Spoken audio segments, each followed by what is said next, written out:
Welcome to the Susan Brender Show. It's all about you. Featuring shows on health and wellness, the performing arts, politics, and people who inspire you to be your very best. And now, here's Susan Brender. I'm Susan Brender, and this is the Susan Brender Show. Today we are going to be discussing real estate brokerage, marketing, and negotiation. Now, my guest today is Jonathan Asbell, who has been involved in this business for years and really can give you insight into the whole notion of what real estate brokerage, marketing, and negotiation is all about. So I want to welcome to my show Jonathan Asbell. Where would you like me to begin? I'm curious about this, and that is that you've been in this business for a long time. How many years have you done this? For 10 years. Now, in the 10 years that you've done this, you've seen a lot of changes. You mentioned that at the beginning of your statement. The changes that you've seen, are they because we're dealing with markets that are good or markets that are bad? What's happening now that opposed to the 10 years ago when you first started? Well, I don't like to characterize markets as being good or bad, principally because it's always good and bad, but for who? I mean, isn't that really the question? Jonathan, take us through the process. So a person calls you up or walks into your office and they say, well, we've got a certain amount of money and we realize that one of the best places to put our money is in real estate.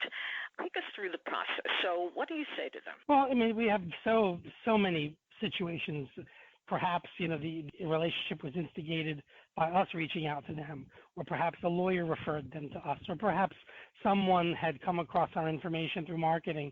But however they had come into contact with us, they have something in mind. And what they have in mind, we don't know until we talk to them. So they might really want to just change their life or reduce costs or protect their money or, various things that they could actually want as an objective for getting involved or making a transaction in real estate. And so, we go through the process of asking questions to find out what it is that their intentions are, what their objective is. And then from that point, we try to come up with, the ideal approach to get them what they want. And so that can vary too, because some people are facing different challenges. Like foreigners have to go through an exchange, and there's money lost just by moving it. And some of their governments don't even permit them to set certain amounts of money per month. From an American standpoint, it really just depends on what their situation is, and very frequently it's a mixture of personal issues and financial issues. So it might be something where they want to buy a house for the family, but they want it to be a solid investment that won't lose money. Not investment, but rather maybe the better word is to be a safe place where they won't take a loss over time. And other people are not thinking that way. So that's hard to say what the real process is coming from the beginning like that. All right. Now, you talk about in your bio, you say that you're the consummate negotiator and resourceful problem solvers. Now, negotiating for a deal, a really good real estate deal. Again, I'm curious. So somebody comes into your office and they say to you, look, I've got $200,000 to put down for a particular piece of real estate, and I want to get the best investment I can. So again, I'm interested in how you negotiate with somebody who wants to sell their property. Right. So someone wants the best investment.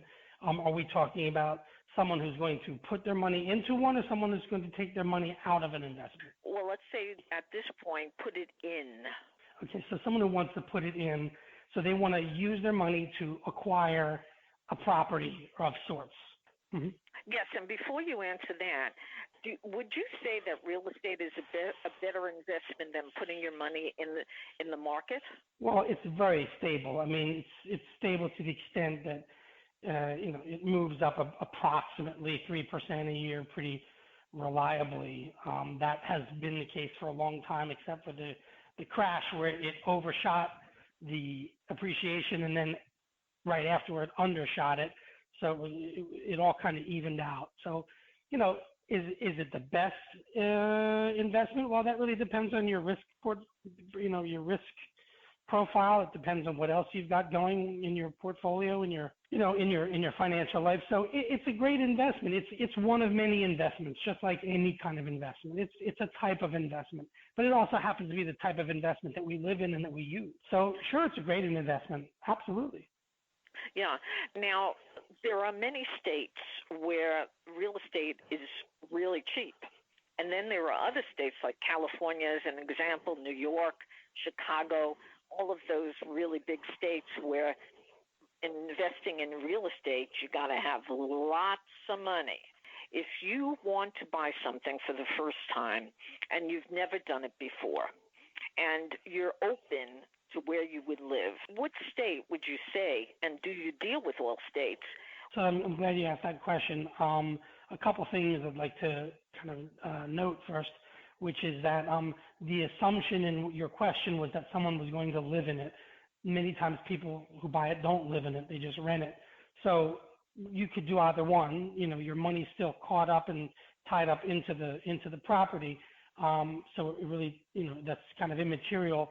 The issue might be where that becomes important is what kind of return do you want if you are going to rent it out, or what kind of appreciation you might get, or what kind of lifestyle you might get if you are living in it. So those are the issues that you want to be thinking about. So if you're thinking about, and again, it's also very personal. So for me, for example, I like to live in a place that's evolving. And so places that are evolving are places like, New York is always evolving, San Francisco is always evolving. Recently, places like Charlotte are evolving. Miami has totally turned over. What a great place. It's just complete. It's going to, for the next 20 years, it's going to be evolving. A lot of money being poured into there from all over the place. Texas as a state, always evolving, very forward-looking places. And then you have like traditional cities. I'm not saying Chicago isn't evolving. Prices are moving, but is it evolving? I mean, is it becoming something new? I don't really know. So for me, in the whole idea of being in an evolving, developing city is attractive. For somebody else, it might be something very different. So we really have to dig into the reasons, as you can see, as to what the purpose is and what the drive is of the individual that's doing this. It's very, very unique to each individual. I'm not sure if I was able to answer that correctly so far. I think you did. I think my audience would be very interested in this as well. So you walk into a university and you walk into a class of people who are thinking about what they want to do in the future. And you give them a little idea of what a real estate agent actually does. Now, put yourself as a professor. Let's call you a professor now of real estate. What would you tell the students? How do you start your conversation and the education that you want the students to know? I look at you. I know that's a big question, but the fact of the matter is that there are young people in universities today who can't make up their minds what is a good example of some kind of profession that they want to go in, and would you recommend that they become real estate agents, and what do you tell them? Right. So real estate, you can do many things. You can just be an investor, buy things, flip, build. You could be a developer. You could buy a building and renovate it and, sell it or rent it out. I mean, there's a lot of different things. You could be an agent where you are a person that's helping someone else, orienting and navigating a very difficult and unknown to them, unfamiliar situation to people that want to invest or want to buy or want to sell property. And so if we're talking about that in the traditional brokerage intermediary sense, then what it really involves is, if I could really boil it down, it involves, first of all, you have to know everything about the law, finance, economics, psychology, all of that without actually being a licensed professional in any of it, and without actually practicing any of it. So it's kind of like you have to be sensitized to all those things so you could deal with people's questions and understanding and know your limitations, that you cannot consult on anything other than just, what's going on in the market, how to approach a situation, and it's a very big problem-solving profession. So that's just to kind of lay the perspective. The second thing I think is important to know is if you're going to get involved in real estate as a broker, in some ways a transaction intermediary type of person, that this is a 24-hour a day job, but it's a job that needs your full attention. You can't part-time this job. There's nobody that's successful that part-times this type of work. This is a full-time work. And the residential aspect of real estate is very marketing oriented. It really deals with the consumers and public and credit and mortgages, and it's very much about talking to the public and working with them, versus commercial, where you're dealing a lot with business owners or building owners, or people who are true investors in every sense of the word, who it's very much about making calls and knowing people. They're both relationship businesses, but one of them is much more consumer oriented and the other one's more professional oriented in many ways. Does that answer your question, you think? Yes, it did. And I'm curious about another thing. You can see that I'm curious about a lot of things. But on this particular case, you talked about commercial real estate. Now, commercial real estate, I would imagine, brings in much more money to a real estate agent as opposed to residential. With that in mind, does somebody decide when they're becoming an agent whether they should go into residential or commercial? I mean, how did you start? Did you start with residential and then go into commercial? Well, I have an MBA and most agents don't. I speak a lot of languages most agents don't, so it's very hard for me to say what's typical, other than I would say that, if you like marketing in a traditional sense, like attracting people and moving them through what we would call a funnel, or various awareness stages where they can slowly become more knowledgeable and then take step-by-step measures, whether they be fast or slow, these measures, whether you be going through the steps quickly or not. We take them through a series of steps, and that just doesn't happen in commercial. So I came from marketing and technology, and I knew I could use the talents I had in the residential area to be successful, so that's why I chose it. I also chose it because when you're meeting people in the residential area, you're really not limited. It's a broader, everyone wants a house. I mean, they may not be able to afford it, but everyone wants it. And when you talk to people who are buying and selling residential property, I mean, one of my customers is the owner of a patent for home pregnancy tests. I mean, can you imagine how successful he is and what amazing stories and what risks he took? So I get the exposure to some very interesting people and all the learning that comes with it, which is why I got into this in the first place and why this is the business that I like. In commercial, you have a smaller world. You lead a smaller world. Now, you mentioned the word psychology, and I think that's really interesting, that if you have a certain kind of tendency toward understanding how to deal with people, because people are not easy. People are very tough. And I'm sure that there is a certain kind of psychology that you have to bring to the table. With that said, can you deal in a certain way that sets you apart from somebody else? Well, for me, I think one of the biggest things that I offer as an individual, as a group, is I can't live any. I have to be authentic. I have to be myself. I have to enjoy what I'm doing. I have to really be very authentic. So if I can't do that, I really don't function well. So I'm always making sure, I'm not making sure, but I'm actually just being myself. I'm becoming more and more my true self in business as every day goes by, and I work at it. I mean, it's all about really just getting to know yourself and what you believe, what you don't believe, who you want as a customer, who you don't, and things like this, decisions you make. So that's part of a psychology. The other aspect is that there's no techniques and things like this. There's better ways of interacting with people and revealing feelings and problems and fears and interests. There are better ways of approaching and revealing them, and there's worse ways of doing it.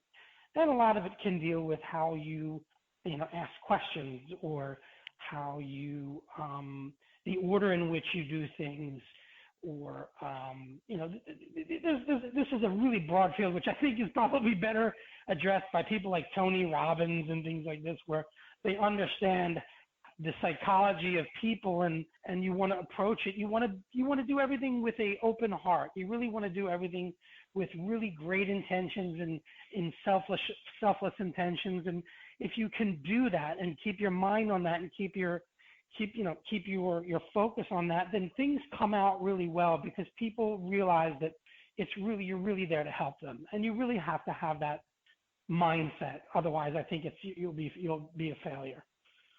Now, you just mentioned Tony Robbins. I think that's a very significant name that you mentioned, because he has built an empire. And I believe he started actually in real estate, where he bought things in Hawaii and other places around the world. Now, again, knowing Tony Robbins, as you probably do, and taking some of his courses, is there a tip or something that you could give to our audience that he gave you? And that's a whole other aspect of business. I mean, he is in many ways the consummate psychologist. He studies it and studies people and studies businesses and things, and he's the ultimate studier, researcher, or psychologist, so to speak.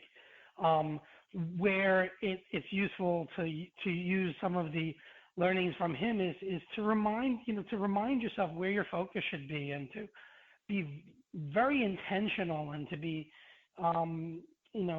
to be very authentic, because authenticity is speed. Authenticity is efficiency, because when you're not that way, you backtrack and you sidetrack and you have to go back all over again and repeat things. Whereas if you just were more direct and authentic, people would have appreciated it more, even if it wasn't, the best outcome that they would have wanted. I think in the end they appreciate it more. So I think you have to bring that kind of training to all businesses, and certainly real estate will test you, because it's quite challenging. Now, can you negotiate real estate selling fees? Are you able to do that? Well, we negotiate everything, and the real issue I think with negotiation that people should know is, and people like Tony Robbins talk about this, is you have to do a little preparation. If you're going to meet someone, you got to find out what they're interested in and what they're afraid of and what they can and can't do. You have to do a little work on that. Otherwise, you have no idea. And then you have to somehow get into rapport with them. And there was a coach that's pretty well known with Keller Williams that I took a bunch of courses with, named Joel Rico, and he was all about getting into rapport with people, because until you do that, you really can't talk to people. I mean, it's the same with our parents. I mean, if you can't get into rapport with your parents, and they can be difficult, then you really can't resolve problems. So, getting into rapport is the second thing. And then, kind of digging deep and finding out what is it that they're trying to do. What do they want to do? And, these types of trainings are just invaluable in any business, not just real estate, but it's definitely helpful in real estate. I'm not sure if I'm answering your question in the way you imagined, but No, I think you did. Honestly, Jonathan. But the difference between dealing with people who are retired as opposed to young people, is there a difference in the way you conduct your business with either one? Well, I mean, we have to be careful about the assumptions that we make. I mean, every person is unique. There are things that we could say in general that most retired people are interested in, because a lot of them have a fixed income. No matter what, they have a fixed income, of the majority of them. Not everyone's very wealthy, and not everyone's very poor, but we have to deal with typically the fears that come with a fixed income and what that means. There's health issues that pop up a lot more with the people at a retirement age that, you never know what's going to happen from this week to the next. Everything could be fine, and the next minute they're in the hospital. So there are these issues that we deal with. There's things like, having grandchildren visit them, or being able to participate in other people's lives. And more recently, getting back in the workplace. They retired and they said to themselves, oh my God, I don't like this. I want to go back and work. There's no more lunch meetings. There's no more social. I don't feel like I have a purpose. And so we really have to, take each case. Some people love sitting around and other people don't. So you really have to, there's tendencies, of course, and we can ask questions about it, but we don't assume anything, and you can't really roll everyone into one bucket. Yeah. The path to financial success involves lots of small but important decisions. If you had an opportunity again, and you do on my show, the important decisions that you would like the people whom you're selling your real estate to, what are they? Are they decisions about negotiating? Are they decisions about whether they should buy a co-op versus a condominium versus a house? How would you answer that? I come to you and I say to you, look, Jonathan, I don't know. I have a couple of $100,000 and this is my little cash that I have put away, and I want to not take too many risks. I would like to do something with my money and not just put it in the bank because the bank offers very little. So with that in mind, they come in, okay, start me off, because think of Susan as the person who comes into you and says, okay, Jonathan, here's that couple of $100,000. What should I do with it? Well, I'm going to stretch you a little bit and stretch your thinking and your considerations. And I might say to you something like, and have you thought about the fact that a riskier bond at a 5% return doesn't call you at 12 o'clock at night asking you to fix the toilet? I mean, that's like a joke, but I mean, it's true. And it's, a house is something you have to take care of, and things break and people have, tenants, and it's work. Whereas a bond, there's no work involved at all. There's no complaints. There's just what it is what it is. So, that's one thing to ask yourself. Other things to ask yourself are, things like, do you want to return, or is this just about keeping your money in something that you want to use, that you can enjoy? These are all the consulting kind of questions that we would be asking up front to get deeper into the reason why. And sometimes I hate to use the word motivation because it sounds so intrusive, but it is the appropriate word. Why are people doing what they're doing? What is their goal? Maybe they're not even aware of their goals. Maybe they change their goals as the scene starts to become revealed, as the questions start to evoke answers. Now, that is dealing with understanding what I might advise people to do, how I deal with them on a day-to-day basis. That is not negotiation. Negotiation is when you already know what you want and you've identified what you want, and the question is, how do you get it? That's a very, very different question.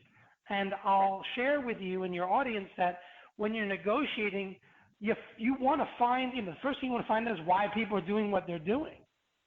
Yeah. And you might want to find out where they come from and how they think. And you might ask them questions that reveal a little bit about their psychology and how they go about doing things. There's people that are detailists, and there are people that are generalists. They don't want to know all the detail. There are people that are very outgoing, and then people that are not so outgoing. There are, if I find that time isn't of the essence with your decision, it doesn't mean you're not motivated. It just means that there may be flexibility in an area that I didn't even know about before, and that can be used in negotiating the final outcome. So you really have to uncover a lot of information, psychology information, interpersonal information, things dealing with the timing and all kinds of aspects to get yourself into a situation to be able to negotiate well. And I'll give you one example, and then we can go on. Like, one thing I do is when I'm working with people and they're looking to sell their house, well, the last thing you want to do is to think that your whole life is about to change. You're all excited. You're under contract. They gave you an offer that you're happy with. Everything's looking great, and all of a sudden they go for an inspection. They find some mold or something, or some problem, right? Yeah. So do you really want to wait until that moment to have found that out? I mean, shouldn't that have been found out before the house was even on the market?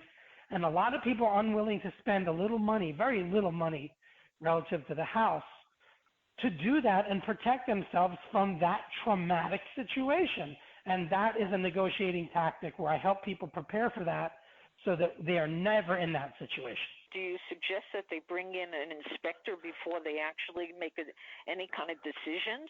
I mean, I do. I mean, do you want to be surprised with this at the most inopportune time when you thought everything was changing? I think that's a traumatic experience. You think you're moving somewhere. Maybe you're going to live with your daughter, going back home, or getting into a new house, or you were buying a new house and you needed to sell this one, and all of a sudden it's all off the table because they found something that you could have known about before with a small spend of money and a little effort. And I see people go through it. Yeah. Now, I always like to give my guests the last word. So there must be something that we missed, and I think that you have a lot more to give to our audience.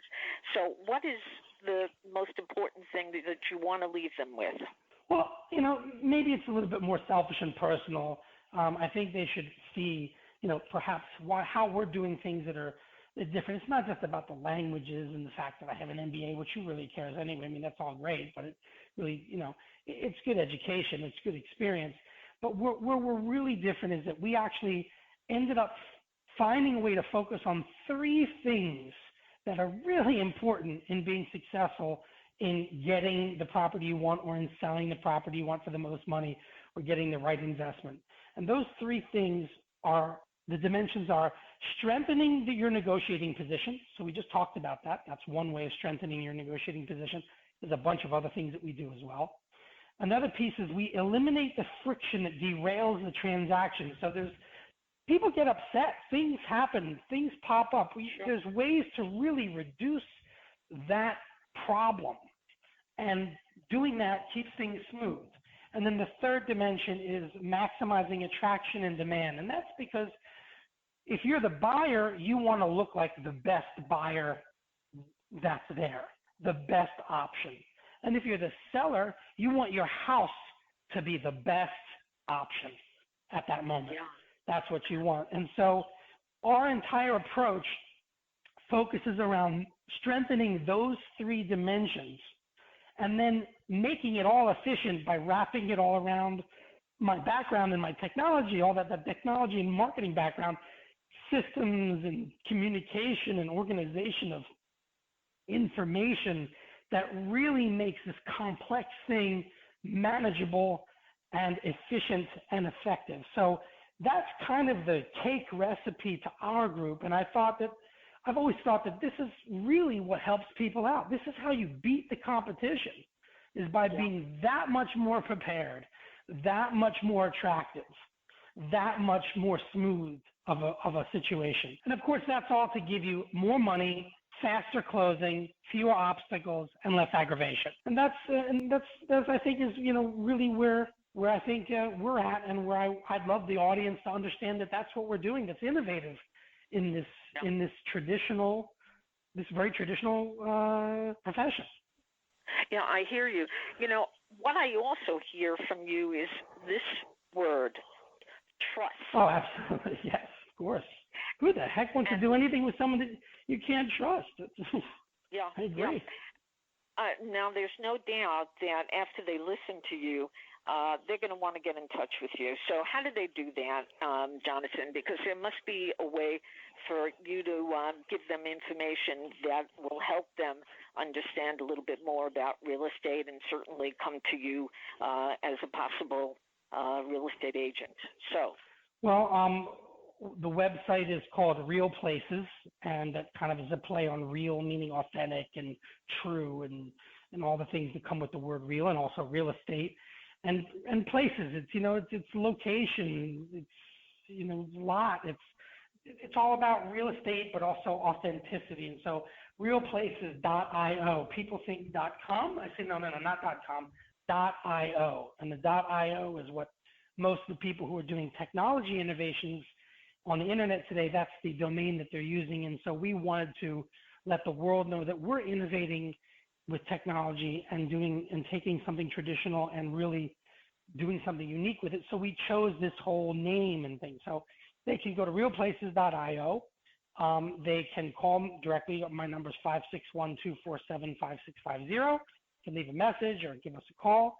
And we have one of our unique offerings is that we've spent a lot of time writing content that helps people think about the problem, that helps people realize the dynamic of what's going on. So they can say to themselves, that's why that's that way. And we have literally hundreds of interesting, funny, entertaining, and short content that if you have a specific interest, we have a bunch of content on it. And we share it. And that helps people make better decisions.